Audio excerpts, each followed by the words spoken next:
आज का जो हमारा लेक्चर है, ये लेक्चर फोकस्ड है बायोस्फीयर रिजर्व को लेकर के, जो कि आपके एनवायरमेंट और यूपीएससी प्रीलिम्स को लेकर के बहुत ही हाई यील्ड टॉपिक है। ठीक है, लेकिन इसको कितने लिमिट, कितने एक्सटेंट तक पढ़ना है वो मैं बताऊंगा। बहुत अच्छे अच्छे निमोनिक्स है, जिसके लिए आपको कहीं भागने की जरूरत नहीं है। हर एक साइट का उसमें क्या पढ़ना चाहिए, हमें क्या नहीं पढ़ना चाहिए, हर एक चीज इसमें एक्सप्लेन्ड है। ठीक है, तो आपको कुछ नहीं करना, बस 10 से 15 मिनट आपको ये वीडियो देखना है। ठीक है, और अगर आप नोट कर सको तो वो बहुत अच्छी बात है, नहीं तो आप कमेंट सेक्शन में लिखोगे तो फिर ये मैं पीपीटी के फॉर्म में आपको अपलोड भी कर दूंगा। ठीक है, तो ये बात शुरू होती है 1875 में, जब एडवर्ड स्वेस करके एक साइंटिस्ट ने बायोस्फीयर वर्ड को कॉइन किया था। अब बायोस्फीयर इन्होंने ये एक्सप्लेन किया था कि अर्थ जो कि लाइफ को सपोर्ट करता है, वो एक जोन को इन्होंने बायोस्फीयर एक्सप्लेन किया था। लेकिन ये एज अ इकोलॉजिकल कंसेप्ट आया था 1926 में। ठीक है, अब उसके बाद में 1971 में आया आपका मैप प्रोग्राम, और उसी के साथ 1976 में आपका first biosphere reserve Yellowstone national park, जो कि यूएसए में स्थित है, उसको नामांकन किया गया। तो ये 1976 से शुरू हुआ ये सिलसिला, आज जाके इसके पास 759 साइट्स है 136 कंट्रीज के अंदर।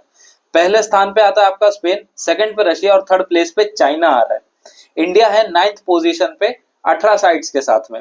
ठीक है, वो कौन कौन से हैं हम हर एक चीज पे नजर डालेंगे। ठीक है, अब देखो बायोस्फीयर रिजर्व को आप डिफाइन कैसे करोगे। बायोस्फीयर रिजर्व मैं मोटा मोटा बता रहा हूं आपको, कुछ घूमने की बात नहीं है। देखो, बायोस्फीयर रिजर्व वो होता है कि आप एनवायरमेंट में इकोलॉजिकल बैलेंस कर रहे हो, कंजर्व कर रहे हो हर एक चीज को, और साथ ही साथ में आप टेक्नोलॉजिकल नॉलेज, साइंटिफिक रिसर्च जैसी चीजों को एनहांस कर रहे हो। तो इसमें ह्यूमन का इंटरफेरेंस और नेचर का प्रिजर्वेशन, दो मेजर किस्से इसमें आते हैं। ठीक है, ये क्या करते हैं, local solution to global challenges रहते हैं क्योंकि इसमें काफी ज्यादा लोकल कम्युनिटी भी पार्टिसिपेट करती है। ठीक है, इंटरडिसिप्लिनरी अप्रोच रहता है इसमें, जोग्राफिकल एनवायरनमेंट हर एक चीज को नजर में रख के साइंस भी रहता है इसमें। अब इसमें टेरेस्ट्रियल, मरीन, कोस्टल इकोसिस्टम तीनों आते हैं। ठीक है, ये promote solution reconciling conservation of biodiversity with its sustainable use. Sustainable use का मतलब ये होता है कम से कम रिसोर्स में ज्यादा से ज्यादा एफिशिएंट उसको यूज करना। ठीक है, अब ये nominated by national government and remain under the sovereign jurisdiction of states where they are located, मतलब इसको नेशनल गवर्नमेंट डिसाइड करती है। अब देखो, इसके तीन इंटर ट्रांजिशनल एरिया रहते हैं, कोर, बफर, ट्रांजिशन। इससे समझते, देखो इस इमेज से समझते हैं। ये जो येलोइश ग्रीन वाला एरिया जहां पे ये थर्ड लिखा हुआ है, ये आपका कोर एरिया है। ये हाईली प्रिजर्व्ड एरिया रहता है, स्ट्रिक्ट प्रोहिबिटेड एरिया रहता है कि इसमें ह्यूमन का इंटरफेरेंस ना के बराबर होता है। ठीक है, अब दूसरा रहता है बफर। अब इसमें थोड़ा बहुत मतलब साइंटिफिक रिसर्च करना, टेक्नोलॉजिकल नॉलेज बनाना, कौन सी स्पेशीज कितना डेवलप हो रही है, कितना नहीं हो रही है, वो वैसी वैसी चीजें आप इसमें बफर जोन में कर सकते हो। और ट्रांजिशन में कई बार इसमें ह्यूमन एक्टिविटी पार्टिसिपेट करती है। ठीक है, ताकि वहां पे इकोलॉजिकली सस्टेनेबल हो, इकोनॉमिक भी डेवलपमेंट हो।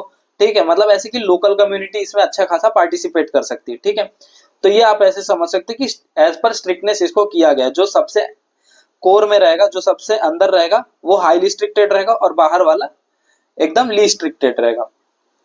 अब बायोस्फीयर रिजर्व इंडिया में कौन कौन से है वो देखते हैं। तो सबसे पहले ये मानो कि टोटल 18 हैं। ठीक है, बायोस्फीयर रिजर्व, उसमें से मैब, मैन एंड बायोस्फीयर, इसमें 12 है। तो ये 12 आप याद कैसे करोगे मैं बताता हूँ। नो जीएस जीके इन सपना। ठीक है, आपको जीएस और जीके सपने में नहीं पढ़ना है, बस यही बात है। तो देखो कौन कौन से, नोकरेक जो कि आपका मेघालय में है, gulf of Mannar, as for Similipal जो कि उड़ीसा में है, जी से ग्रेट निकोबार, ये ग्रेट निकोबार आइलैंड, के से कांचनजोंगा। अभी कांचनजोंगा के बारे में भी एक इंटरेस्टिंग फैक्ट बताऊंगा आपको। फिर ये नीलगिरी बायोस्फीयर रिजर्व, ये आपका फर्स्ट बायोस्फीयर रिजर्व है। फिर सुंदरबन जो आपका वेस्ट बंगाल में, अचानकमर, अमरकंटक जो कि छत्तीसगढ़ मध्य प्रदेश दोनों में शहर होता है, पंचमढ़ी, पन्ना, नंदा देवी, अगस्त्यमलई। बस अब आप इसमें देख सकते हो हर एक चीज मैप में मैंने दिया है। तो फिर इसमें बस आपको ये याद रखना है, नो जीके जीएस इन सपना, यही आपका मैप है और आपको कहीं जाने की जरूरत नहीं है।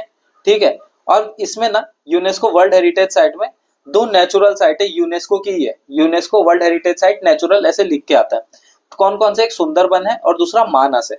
मानस आपका आएगा आसाम में और सुंदरबन आएगा आपका वेस्ट बंगाल में। इन सब के बारे में भी अभी पढ़ेंगे, मैं बस ऊपर ऊपर से बता दे रहा हूँ। मिक्स्ड ये है खानचेंगजोंगा। खानचेंगजोंगा, ठीक है, ये रहा आपका खानचेंगजोंगा, सिक्किम में आता है। ये मिक्स क्यों बोला गया, क्योंकि इसमें नेचुरल के साथ साथ कल्चरल फैक्टर भी आता है। कल्चरल फैक्टर कौन सा है इसमें, लेप्चा बुद्धिस्ट ट्राइब, याद रखिए इसको, ठीक है। तो इसके लिए इसको मिक्स्ड साइट बोला गया है, और ये इंडिया का इकलौता मिक्स्ड साइट है, इसको याद रखना है। और इसमें दो रामसर साइट्स है, कौन से बायोस्फीयर रिजर्व में, एक है आपका गल्फ ऑफ मन्नार और दूसरा है सुंदरबन। तो फिर आप इसको ऐसे भी याद रखो कि ये गल्फ ऑफ मन्नार और सुंदरबन ये यूनेस्को मैप में भी आते हैं, ठीक है। जो रामसर साइट्स है वो आपकी यूनेस्को मैप में भी आएंगे। अब आपने हर एक चीज का ओवरव्यू ले लिया है, ठीक है। अब एक एक के बारे में कितना हमको पढ़ के जाना चाहिए वो मैं बताने वाला, और ये बहुत ज्यादा इंपॉर्टेंट है, इसको स्किप बिल्कुल नहीं करना है आपको। नीलगिरी बायोस्फीयर रिजर्व जो कि तमिलनाडु, केरला, कर्नाटक में शेयर होता है, ये 1986 में स्टैब्लिश हुआ था, लेकिन इसको यूनेस्को की रिकॉग्निशन मिली थी 2000 में, ठीक है। ये आपका फर्स्ट बायोस्फीयर रिजर्व है, लेकिन इंडिया का। रिवर कौन कौन सी है, भवानी, मोयर, काबिनी, ठीक है। अब वेजिटेशन देखो, यहाँ पे ट्रॉपिकल एवरग्रीन फॉरेस्ट मिलेगा आपको, शोला फॉरेस्ट मिलेगा और ग्रासलैंड्स मिलेगा, ठीक है। फेमस किस लिए है ये, नीलगिरी तार के लिए। नीलगिरी तार मतलब एक टाइप का गोट जैसे दिखने वाला है ये। लायन टेल्ड मैकाक्यू, बंदर, ठीक है, ये आपका नीलगिरी हो गया। अब है नंदा देवी बायोस्फीयर रिजर्व, ये आपका उत्तराखंड में इस्टेब्लिश हुआ था 1988 में, इसको यूनेस्को का रिकॉग्निशन मिला था लेकिन 2004 में, ठीक है। अब इसकी रिवर है ऋषि गंगा, धौली गंगा, अलकनंदा, ठीक है। अब यहाँ पे वेजिटेशन कैसे पाए जाते हैं, अल्पाइन मीडो, रोडोडेंड्रॉन और फर फॉरेस्ट, ठीक है। फेमस किसके लिए, Nanda Devi peak, valley of flower, snow leopard. तो फिर ये देखो, ये सब चीज जो है ना, ये बायोस्फीयर रिजर्व करती है। जैसे ये स्नो लेपर्ड हो गया, और यहाँ पे ये नीलगिरी तार हो गया, लायन टेल्ड मकाकी हो गया, ये सब चीज हर जगह नहीं मिलती। तो फिर यही रहता है बायोस्फीयर, मतलब ये आसपास के इकोसिस्टम को मेंटेन करेगा, और साथ ही साथ ह्यूमन का थोड़ा बहुत इंटरफेरेंस है, ये साइंटिफिक नॉलेज, टेक्नोलॉजिकल एनहांसमेंट सब इसी में ये डेवलप करेगा। नोकरेक बायोस्फीयर रिजर्व जो आपका मेघालय में है, ठीक है, ये स्टैब्लिश हुआ था 1988 में, इसको यूनेस्को की रिकॉग्निशन मिली थी 2009 में।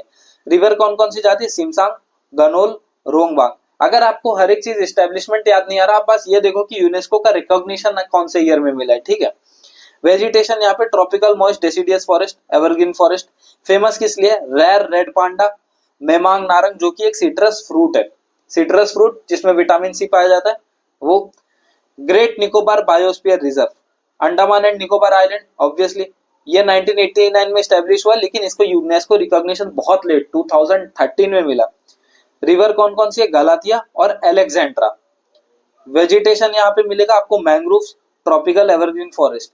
जी हाँ, ग्रेट निकोबार के आसपास भी मैंग्रोव्स पाए जाते हैं, ये मैं अपने पीटी 365 में भी आपको बता चुका हूँ, ठीक है, वापस रिपीट कर दे रहा हूँ। सिर्फ सुंदरबन में ही मैंग्रोव्स नहीं मिलते, आपको रन ऑफ कच्छ में भी मिलेंगे, ठीक है, तमिलनाडु के कोस्ट पे भी मिलेंगे, हर एक जगह, मतलब कि बहुत सारी जगहों पे मिलता है। फेमस किसके लिए है ये, निकोबार मेगापोडी जो कि फ्लाइटलेस बर्ड है, फ्लाइटलेस बर्ड मतलब ज्यादा उड़ नहीं सकती। Salt water crocodiles, Shompen tribe. अभी शॉम्पेन ट्राइब इस बार न्यूज में बहुत ज्यादा था, ये क्यों न्यूज में था ये आप मेरे को कमेंट सेक्शन में बताओ। फिर है gulf of Mannar biosphere reserve, Tamil Nadu में है, स्टैब्लिश 1989 में होकर के इसको यूनेस्को रिकॉग्निशन 2001 में मिला है। रिवर है वैगई, तमिरापारणी, ये है। वेजिटेशन देखो यहाँ पे mangroves, sea grass bed, coral reef. अब आप समझ सकते हो ये कितना इंपॉर्टेंट है। Rich marine biodiversity, dugong sea cow, ठीक है, 21 island with coral reef. Coral reef का बहुत ज्यादा इंपॉर्टेंस है, बहुत इसका सिग्निफिकेंस है मरीन इकोसिस्टम को बैलेंस करने के लिए। मानस बायोस्फीयर रिजर्व जो कि आसाम में है, 1989 में स्टैब्लिश हुआ था, लेकिन इसको यूनेस्को ने अभी तक रिकॉग्नाइज नहीं किया है, ठीक है। वेजिटेशन देखो, ट्रॉपिकल मॉइस्ट डेसिडियस फॉरेस्ट है, ग्रासलैंड है यहाँ पे। फेमस किस लिए, मानस नेशनल पार्क की यूनेस्को साइट है, लेकिन बायोस्फीयर रिजर्व में ये अभी रिकॉग्नाइज नहीं है। पिग्मी हॉग मिल जाएगा आपको यहाँ पे, आसाम रूफ्ड टर्टल मिल जाएगा, ये टर्टल वहां का एक एरिया वाइज पाया जाता है। सुंदरबन बायोस्फीयर रिजर्व जो कि वेस्ट बंगाल में है, 1989 में स्टैब्लिश होकर की यूनेस्को रिकॉग्निशन इसको भी 2001 में मिला। रिवर देखो, गंगा, ब्रह्मपुत्र, हुगली, माटला। रामसर साइट भी है।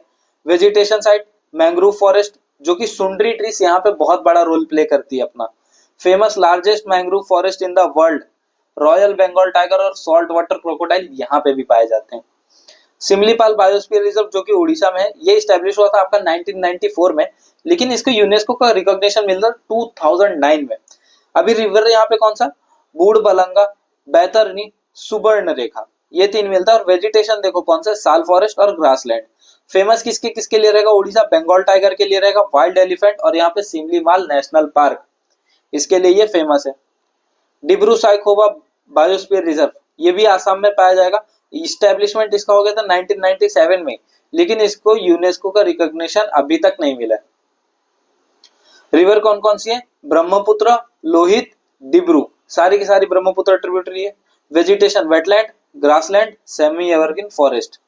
अब ये देखो फेमस किसके किसके लिए, फेरल हॉर्स के जाएगा, व्हाइट विंग्ड वुड डक जो कि रेयर स्पेशी है, रिवरिन इकोसिस्टम।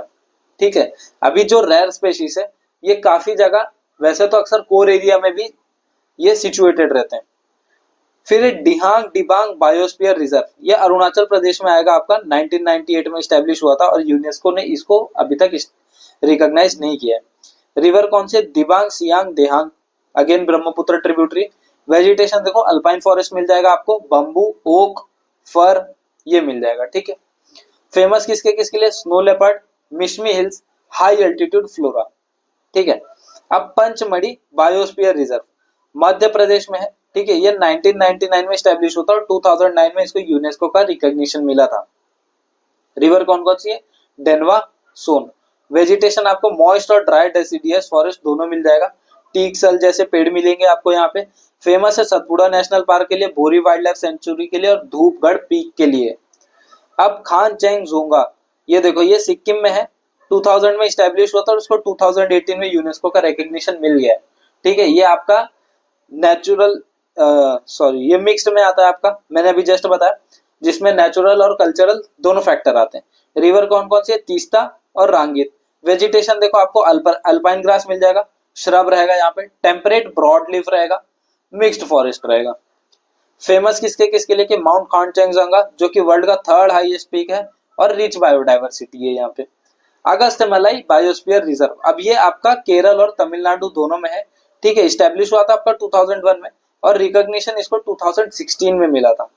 अब रिवर यहाँ कौन कौन सी है, कल्लर और तमिरपारनी। ठीक है, तमिरपारनी इसके पहले भी आया है, याद रखिए ये सबको। Vegetation tropical forest, medicinal plants. Famous किसके किसके लिए, Agasthyakoodam peak, diverse flora and फोना।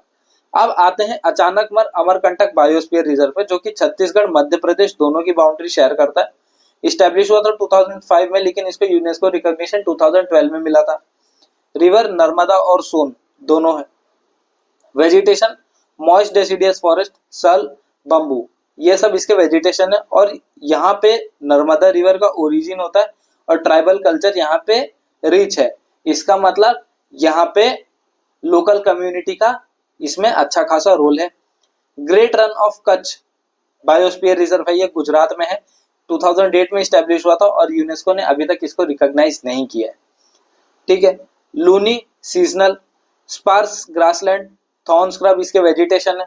और फेमस किसके लिए, लार्जेस्ट सॉल्ट डेजर्ट जो कि थोड़े व्हाइटिश कलर के होते हैं, इंडियन वाइल्ड एस सेंचुरी। ठीक है, अब cold desert biosphere reserve Himachal Pradesh में है, ये 2009 में इसका एस्टेब्लिशमेंट हुआ था और यूनेस्को ने अभी तक इसको रिकॉग्नाइज नहीं किया है। स्पीति, सतलज इसके रिवर हैं और वेजिटेशन यहाँ पे आपको मिलेगा ड्राई अल्पाइन स्क्रब और मीडोस। अब फेमस किसके किसके लिए, पिन वैली नेशनल पार्क और यूनिक कोल्ड डेजर्ट इकोसिस्टम। ठीक है, Seshachalam hills biosphere reserve, state Andhra Pradesh, year establish 2010, UNESCO ने इसको फिर से अभी तक रिकॉग्नाइज नहीं किया है। रिवर पेन्ना चेयरू, और यहाँ पे वेजिटेशन मिक्स्ड डेसिडियस फॉरेस्ट मिलेगा, रेड सैंडर्स मिलेगा आपको। फेमस किसके किसके लिए, तिरुपति टेम्पल, रिच बायोडाइवर्सिटी। ठीक है, पन्ना बायोस्फीयर रिजर्व आपका, ये भी मध्य प्रदेश में 2011 में स्टैब्लिश होकर के 2020 में ही इसको यूनेस्को का रिकॉग्निशन मिल गया। रिवर यहाँ पे केन फ्लो होती है। वेजिटेशन देखो ट्रॉपिकल ट्राई डेसिडियस फॉरेस्ट मिल जाएगा, टीक मिल जाएगा। फेमस किसके किसके लिए, पन्ना नेशनल पार्क और सक्सेसफुल टाइगर री इंट्रोडक्शन, यहाँ पे टाइगर रिजर्व पन्ना टाइगर रिजर्व के लिए भी जाना जाता है। ठीक है, तो ये देखो ये रहा आपका बायोस्फीयर रिजर्व। ठीक है, 10 से 15 मिनट लगे इसमें। ठीक है, और अच्छी तरीके से कवर हुआ है। अगर आपको पीडीएफ चाहिए तो फिर आप नीचे कमेंट डाउन कर दीजिए, ठीक है, आपको पीडीएफ में प्रोवाइड कर दूंगा, जो कि टेलीग्राम के तर्क आईएएस पीसीएस चैनल के टेलीग्राम पे मिल जाएगा आपको, ठीक है। और आपको ये मैप खास करके अच्छी तरीके से याद रखना, और ये तो बिल्कुल ना भूलें, ये जो निमोनिक्स है ये मैंने खास करके ढूंढ ढूंढ के सब मैंने लाया है, ठीक है। और ये बहुत इंपॉर्टेंट फैक्ट है, ये natural site, mixed site, Ramsar sites, ये आपको याद रखना है, ये आपको भूलना नहीं किसी भी हालत में, ठीक है। और अगर आप इतना भी याद रखोगे ना, तो फिर जो मेंशन नहीं है एज अ मैप में, वो भी आपको ऑटोमेटिक याद रहेगा, ठीक है। तो आज के लिए इतना ही दोस्तों, ये लेक्चर हम यहीं पे एंड करेंगे। मैं अगले लेक्चर में फिर अच्छे से इंसाइट्स लाऊंगा। तब तक के लिए आप हमारा चैनल सब्सक्राइब कर लो, और आपको वीडियो अच्छा लगा तो लाइक करो, शेयर करो अपने दोस्तों के बीच में, ताकि हमारा भी मोटिवेशन बढ़े, एनकरेज हम भी फील करें, ठीक है। और आप हमारा टेलीग्राम चैनल तो बिल्कुल उसको ज्वाइन करिए, आने वाले दिनों में उसमें ओपन मॉक टेस्ट आने वाला है, उसमें पार्टिसिपेट करिए और खूब पढ़ो, ठीक है। और कोई भी डाउट हो बेझिझक पूछिए, ठीक है, हम उसको रिजॉल्व करेंगे, ठीक है। आज के लिए इतने दोस्तों, मिलेंगे अपने नए लेक्चर में, बाय।